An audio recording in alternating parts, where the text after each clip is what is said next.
Okay, so we want to introduce you to how Tableau uses date fields, because date fields are very unique when it comes to Tableau, because they operate both as discrete field, dimensional fields and measures at the same time.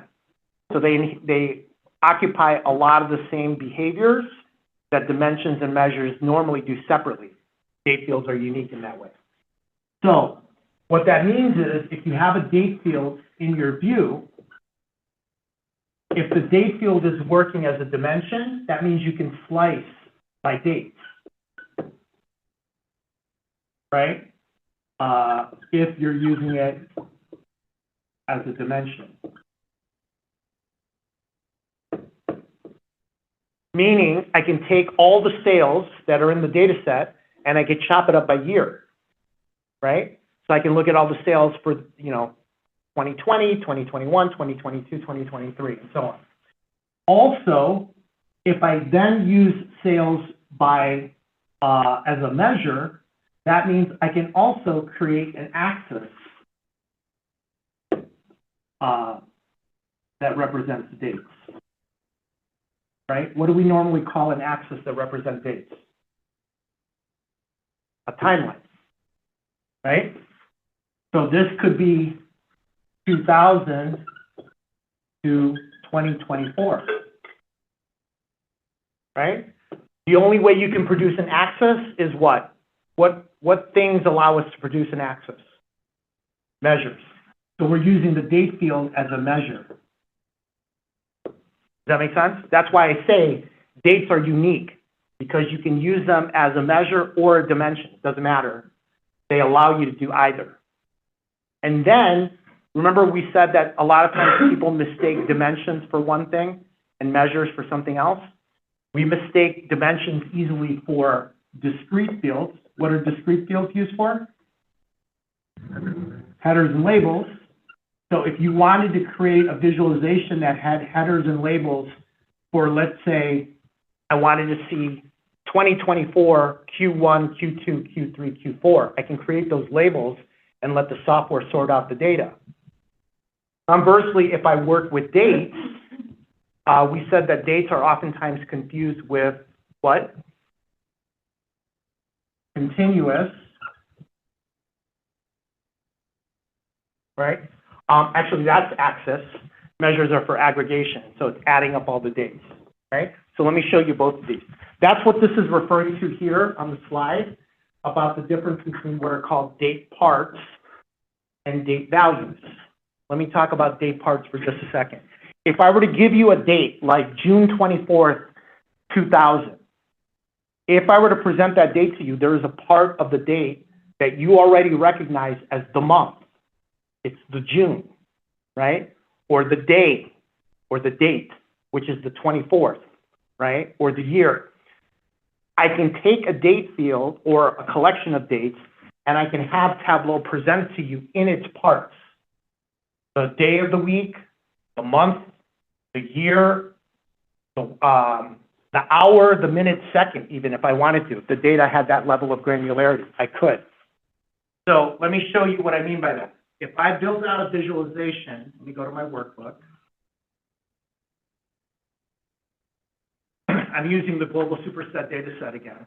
But if I took sales and I broke it down by order date, right? Remember, it's a date field, so what's Tableau automatically going to do? Change it to a line chart, right? But I'm going to present this as bars. So what it's doing is it's showing me these are all of the sales that took place in 2019. I didn't have to filter. I didn't have to write any formulas. The software already knows where that data point is, and it contributes to the particular visualization that is represented on the worksheet. Okay, I don't have to do anything to do that. But what if I didn't want everything organized by year? What if I wanted it in a different way? If I look at the data source take a look at the data source here. For this first record, this office supplies record, notice the order date right here is January 1st of 2016, right? That means that Tableau knows the exact month, the day, and the year that that transaction took place. So if I went to the visualization and I said, instead of showing me the years, I want to go in and I want to modify from year to month, what it's going to do is show me this.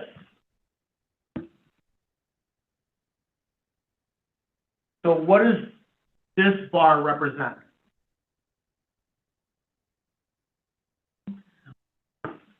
All sales in all December. Yep, all sales in all Decembers. We had multiple years within our data set, right? So it doesn't matter what year it took place in. The only thing it's paying attention to is the month.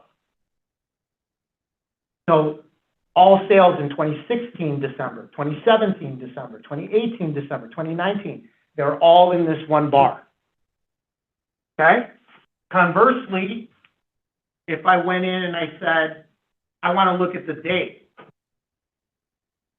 then that means this last bar, which if you look at the tooltip, says it's the 31st day of the month. That means that's all transactions that took place on the 31st of the month. And we could go further by using different days of the week. We could do all of that, right? Hours of the day, any of that. But it's because we're looking at a specific part. Okay? All right, now, let's go back a couple of steps to where I just had the years. There's another representation on this visualization called date values. What are date values?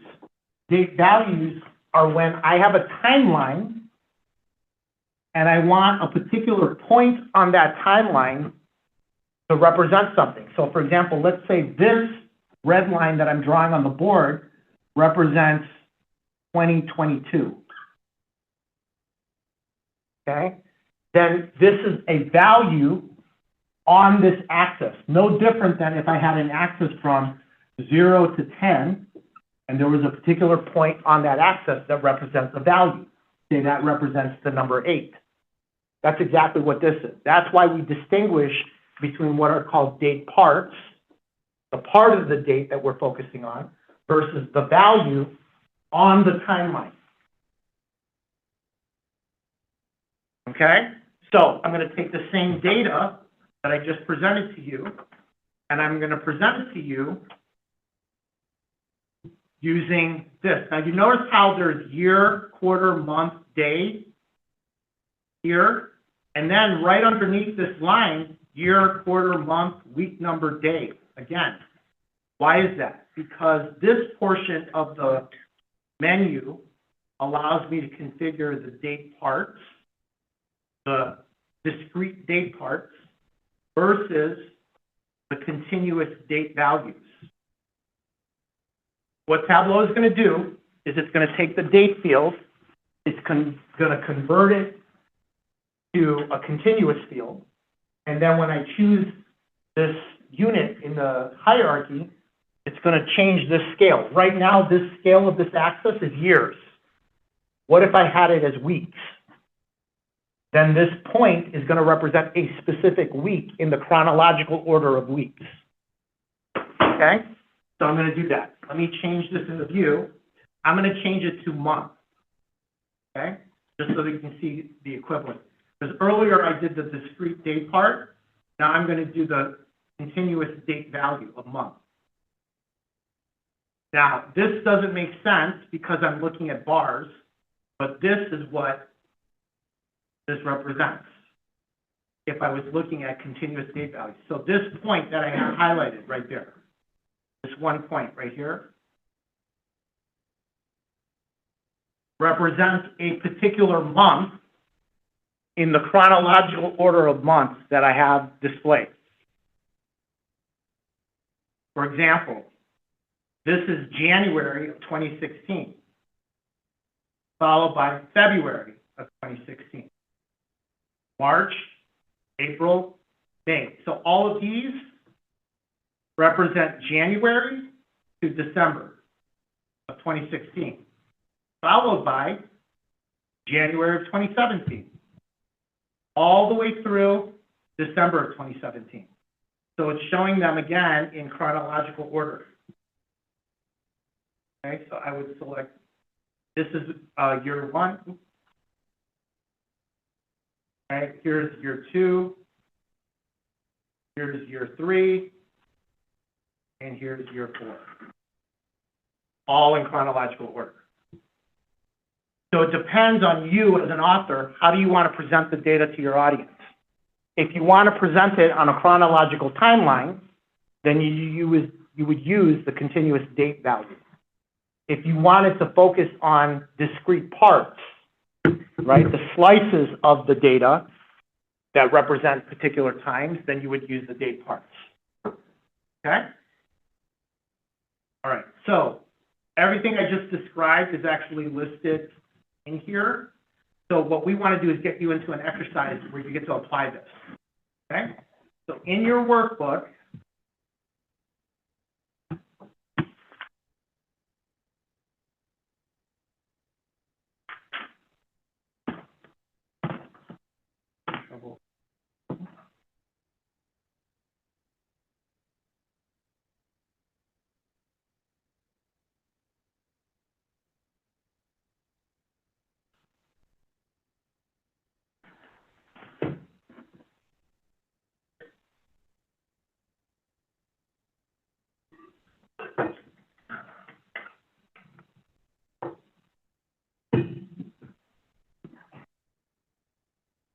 open up that lesson 4 working with dates folder, and then navigate to that first question, question number 1.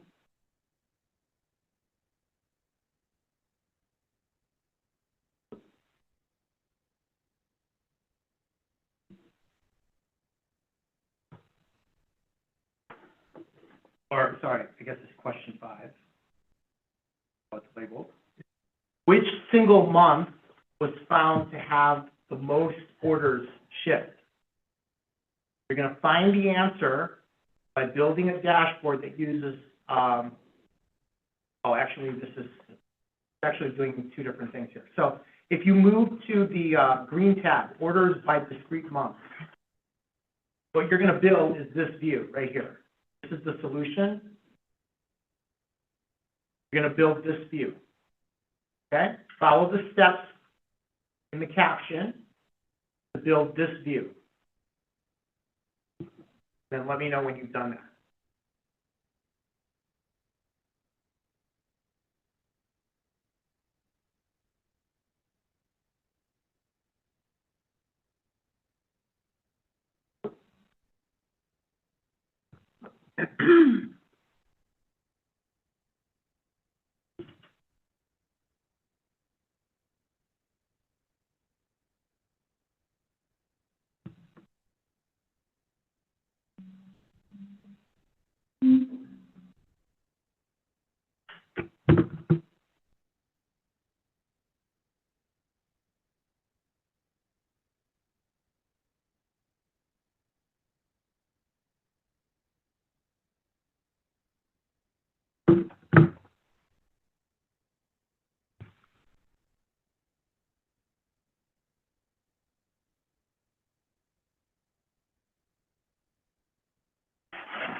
In the right exercise here, I'm trying to download this data. I keep getting in trouble. There's interference with the old data depository and stuff like that. Okay, you just have to go to this worksheet right here. Oh, sorry. It's I don't know what's going on here. The downloading part is kind of You see, Okay, so this green tab, right, this is where you're gonna build. You just follow those steps.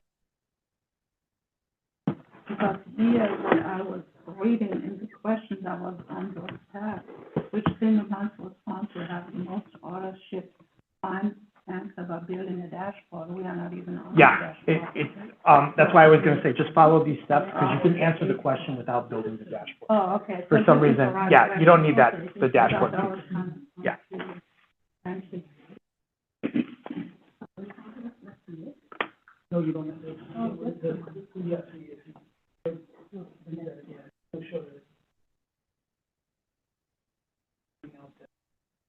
Oh, see. Yeah, that's all. Yeah, it's just, you're looking at the thing on the right, Yeah. it's just to show you an example of what that option represents. Okay, thank you.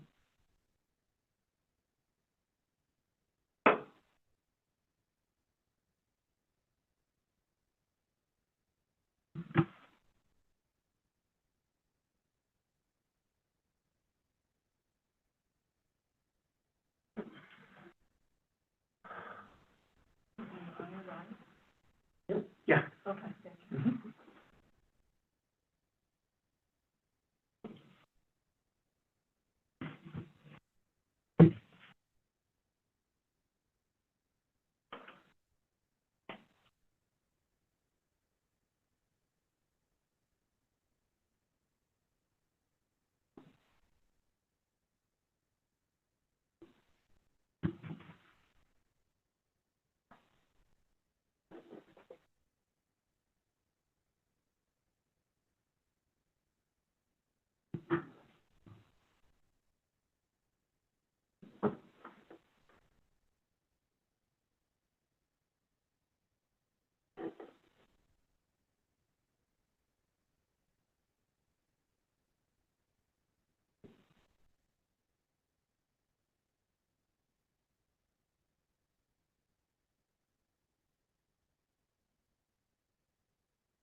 You take another minute to wrap up, and then I'm gonna walk through each of the steps and explain what's happening.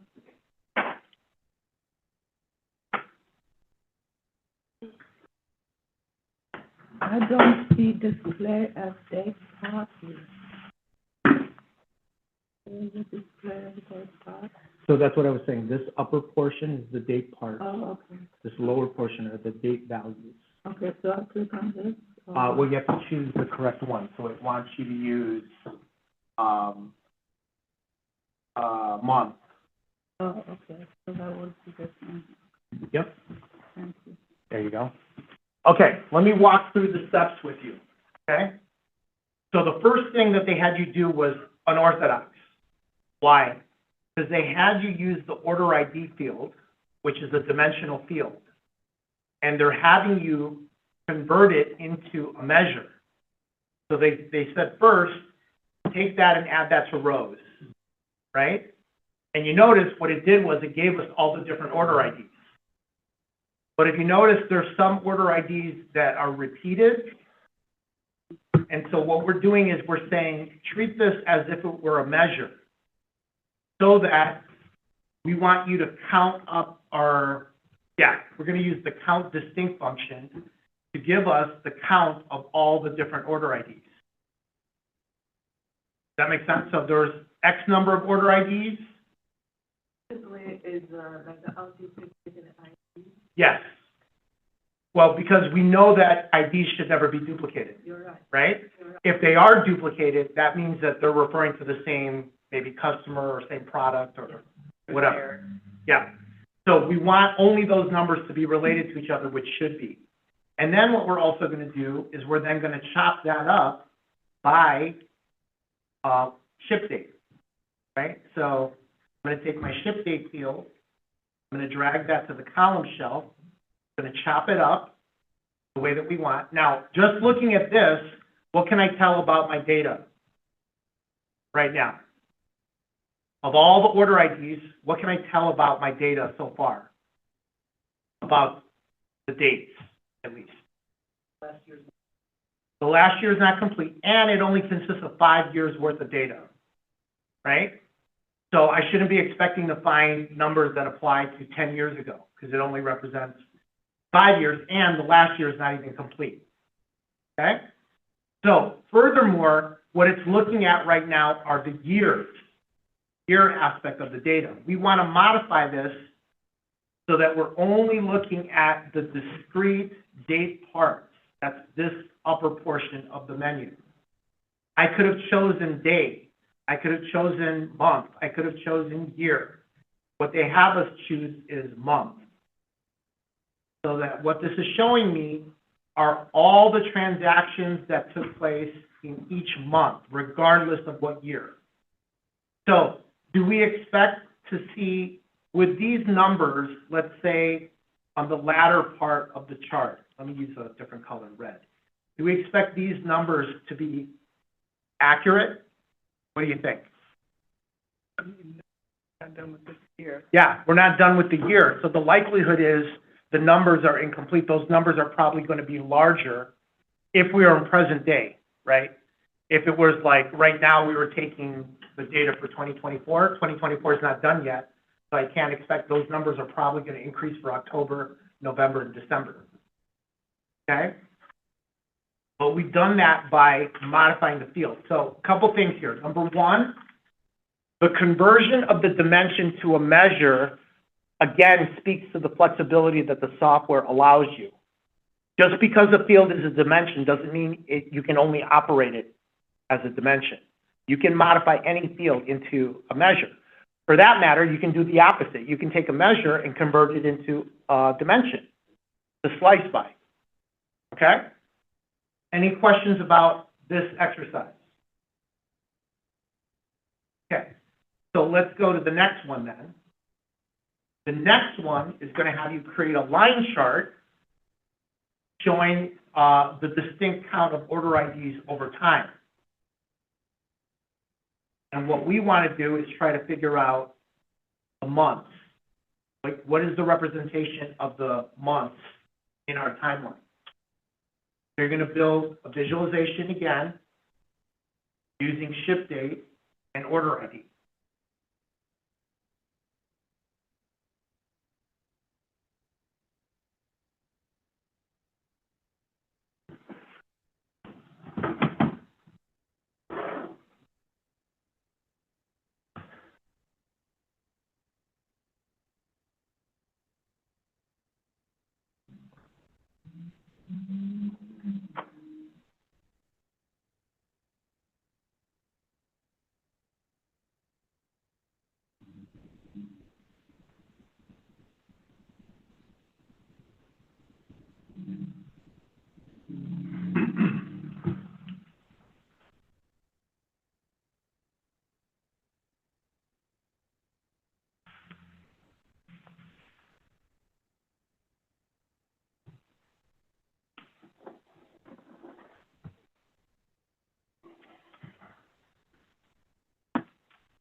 Who wants to do this last step?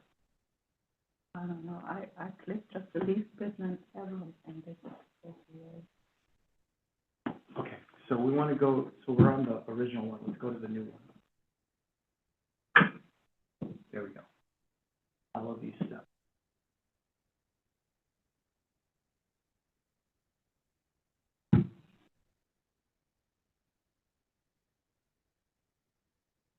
So the first step is take ship date and drag it to columns. And it's, Okay, just undo. So the first step, number one, drag shift date to columns. Oh, I see. Hold on, something happened. Let me fix this. Because this got moved. There we go. Okay, you're going to drag shift date and put it on columns. Okay, good. So it says it's displaying it as discrete years. That's what it's currently. Now it says convert this to a continuous month. So click on this. This is the discrete, this is the continuous of month. There you go. See it's green now, and it says month. Okay, now we're going to convert order ID to a measure. So we're going to right-click on order ID. So it says right-click on order ID, select measure.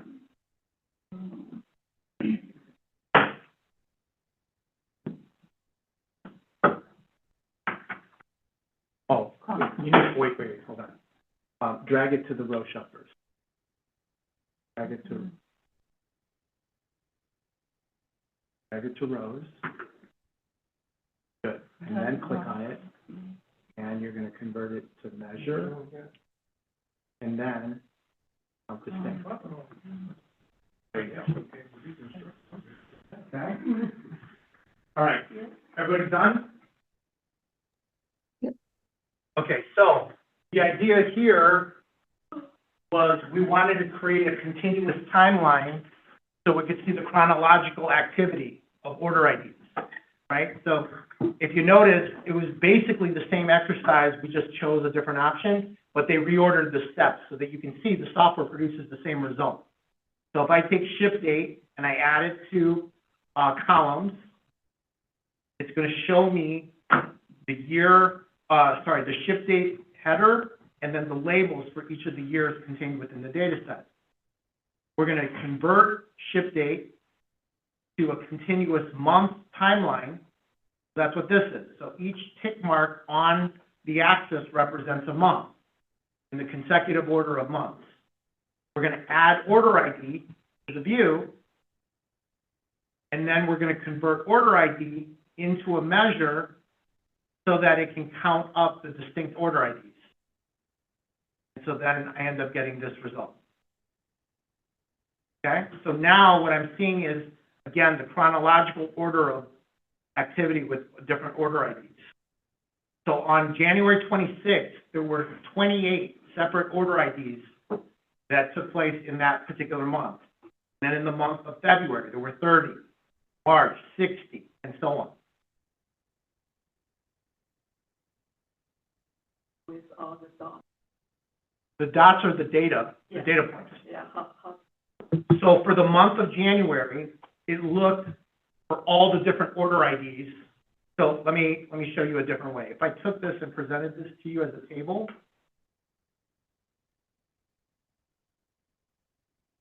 here, it just knows that there are specific order IDs that were, it counted up all the order IDs in January of 2016.